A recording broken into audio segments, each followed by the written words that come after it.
Sir actually ఇట్లాగా తను apply చేసిన తర్వాత మాకు చెప్పాడు సార్. ఇట్లాగా మేము 'బిగ్ బాస్‌కి నాకు ఇలాగా పిలుస్తున్నారు. కాలొచ్చింది.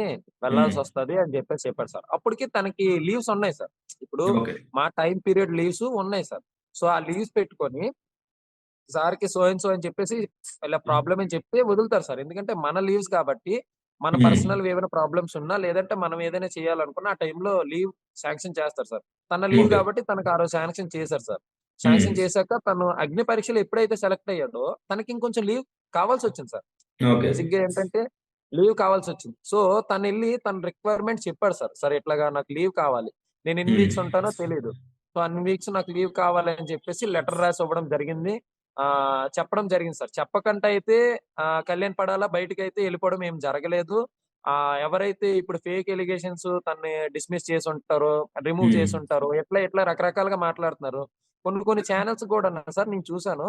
కొన్ని హ్మ్. కొన్ని చానెల్స్ కూడాను ఫేకు అంటే ఇప్పుడు న్యూస్ అనేది మనం ఏంటంటే ట్రూగా అవతలోళ్ళకి న్యూస్ ఇవ్వడమే జరుగుతది కదా సార్. ఇప్పుడు న్యూస్ రిపోర్టర్ అంటే ఏంటి?